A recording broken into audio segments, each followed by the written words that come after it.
આજરોજ ઢળતી સાંજે દેવગઢ બારિયામાં દબાણો દૂર કરવામાં આવ્યા. દબાણો બે દરવાજા અને સમડી સર્કલ આગળ આ દબાણો દૂર કરવામાં આવ્યા. એક તરફ દેશના પ્રધાન સેવક આત્મનિર્ભરની વાત કરે છે. લોકો આત્મનિર્ભર થાય, પોતે મહેનત કરે, પોતે કમાય અને પોતાનું ગુજરાન ચલાવે તે માટેના પ્રયાસ થાય છે. પરંતુ કનડગત કરતી જે લારીઓ છે, જે ગલ્લા છે, તેને અઠાવવા જોઈએ અને તે અઠાવ્યા. પરંતુ વાત જે છે એ છે દેવગઢ બારિયાના જે રાજકીય કાર્યકરો છે, રાજકીય નેતાઓ છે, તેમજ જે મોટા ગજાના વેપારીઓ છે, જેમના છેડા અને જેમના મૂળિયા ઊંડે સુધી ઉતરેલા છે. એ મૂળિયા અધિકારીઓ સુધી, રાજકીય નેતાઓ સુધી અને મોટા મોટા આકાઓ, મોટા ગજાના લોકો સુધી પહોંચેલા છે. તેમના દબાણો દૂર થયા નથી. જો દબાણો દૂર કરવાનો સાચો અને ખરો આશય હોય તો પછી તમામના દબાણો દૂર થવા જોઈએ. પરંતુ જે પ્રમાણે આજે સાંજે દેવગઢ બારિયામાં જે કાર્યવાહી થઈ છે એ સંપૂર્ણ એકતરફી થઈ છે. જે ગરીબોના જઠરા અગ્નિ પર કૂઠળો ઘા કર્યો હોય તે પ્રમાણેનો છે. નાના વેપારીઓ, રોજિંદુ જનજીવન જીવતા લોકો, જે રોજિંદુ કમાણી કરતા લોકો, તેમની લારી અને ગલ્લા અઠાવાયા. હું હજુ પણ કહું છું, હું તેમના સમર્થનમાં નથી. જો કનડગત કરતી લારીઓ હોય, કનડગત કરતું દબાણ હોય તો તેને અવશ્યપણે અઠાવવું જોઈએ. પરંતુ આ નેતાઓ અને આ મોટા ગજાના વેપારીઓનો ડર શાનો? આ બાબતે પૂછા કરવા માટે દેવગઢ બારિયા નગરપાલિકાના મુખ્ય અધિકારીનો અમે સંપર્ક કરવાનો પ્રયાસ કર્યો, પરંતુ તેઓ પાસે ફુરસદ નથી અમારો ફોન ઉઠાવવા માટેનો.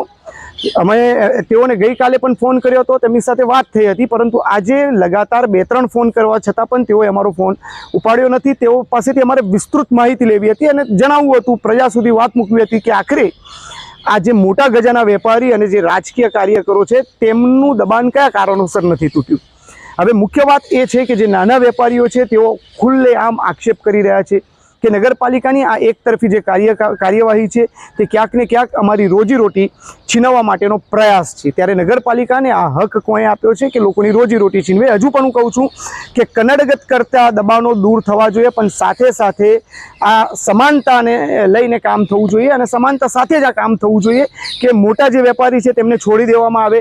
બે દરવાજા અને સમડી સર્કલનો જે વિસ્તાર છે, જે આસપાસનો વિસ્તાર છે, ત્યાં એ વિસ્તારમાં અત્યારે દબાણ તોડવામાં આવ્યું છે. જ્યારે મોટા ગજાના જે મોટા શોરૂમો બાંધીને બેઠા છે, પેટ્રોલ પંપો છે, ઘણી એવી બધી ઇમારતોની બહાર અને ઘણા બધા એવા શોરૂમની બહાર પણ દબાણ હોવાના આક્ષેપો જે છે એ સ્થાનિક લોકો કરી રહ્યા છે. ત્યારે હવે જોવાનું રહ્યું કે આવતીકાલે ફરીથી દેવગઢ બારિયા નગરપાલિકાનું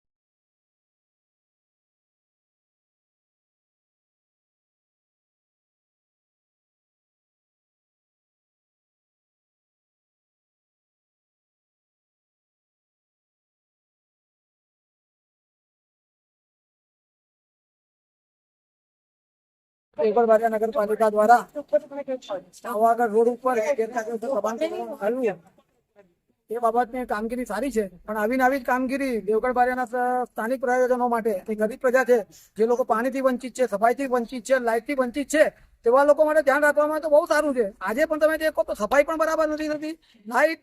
લાઇટો બધી બંધ છે. ગંદા પાણી કેટલું ચાલે છે અને કેટલું આવે છે એ ગ્રામજનોને જ ખબર છે. પણ જ્યારે ફોન કરી દે કોઈ પણ વસ્તુ માટે કે ફલાણો નથી આવ્યો, ઠીકનો નથી આવ્યો, પેલાને ત્યાં મરણ થઈ ગયું છે, સફાઈની કામગીરી માટે કહીએ છીએ તો સફાઈ માટે એવું હોય છે કે નગરપાલિકાના કર્મચારી ત્યાં મરણ થઈ ગયા એટલે બધા ત્યાં ગયા છે. એક જણને ત્યાં મરણ થાય છે એટલે આખું નગરપાલિકાનો સ્ટાફ બધો ત્યાં જતો રહે છે અને આખું કામ ખીરવે મુકાઈ જાય છે બાબતની અંદર, સફાઈની અંદર. આ કેટલા ઊંધે વ્યાજબી છે?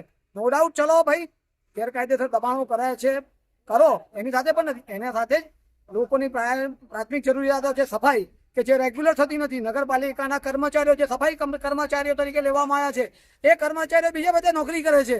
બીજી વસ્તુ છે કે નગરપાલિકાના કોન્ટ્રાક્ટરો ક્યાં ફરે છે ક્યાં નહીં એ ખબર નથી. નગરપાલિકાના વાહનો કોણ ફેરવે છે એ નગરપાલિકાને ખબર નથી. નગરપાલિકાના સફાઈ કર્મચારી નગરપાલિકાના ટ્રેક્ટરો ચલાવે છે. આ કેટલા બધા વ્યાજબી છે? હું તો કહું છું ન્યાયિક તપાસ કરો નગરપાલિકાના દરેક કર્મચારીની, કે કેટલા વાગે આવે છે, કેટલા વાગે જાય છે, એ બધું. તો પણ લોકોના કાને ખબર પડે કે નગરપાલિકા શું કામ કરી રહી છે. મારા છેલ્લા 20 વર્ષનો અનુભવ કહું છું કે નગરપાલિકાનું પ્રશાસન દિન પ્રતિદિન કથળેલું વહીવટ થતું જાય છે. સ્થાનિક કર્મચારીઓ, દેવગઢ બારિયાના સ્થાનિક કર્મચારીઓ માંડ 15% લોકો કે 20% સ્થાનિક કર્મચારીઓ છે. દરેક કર્મચારીઓ વહીવટ કરે છે. દરેક કર્મચારીઓ અપડાઉન કરે છે. 11 વાગે આવવાનું, 11 સાડા 11 આવવાનું, 4 સાડા 4 વાગે થાય એટલે જતું રહે. હું તો દરેકને આવે જ કરું છું કે નગરપાલિકામાં જાઓ, દરેક કર્મચારીની ગેરહાજરી હોય તો એના ઉપલા વહીવટી તંત્રને તમે જાણ કરો કે નગરપાલિકામાં આટલો ગેરવહીવટ ચાલે છે. આપનું નામ? ગૌરાંગ પંડ્યા. હું પણ નગરપાલિકાની અંદર છેલ્લા 20 વર્ષથી નગરપાલિકાના પ્રતિનિધિ તરીકે લોકોના પ્રેમ ભાવથી હું જીતું છું.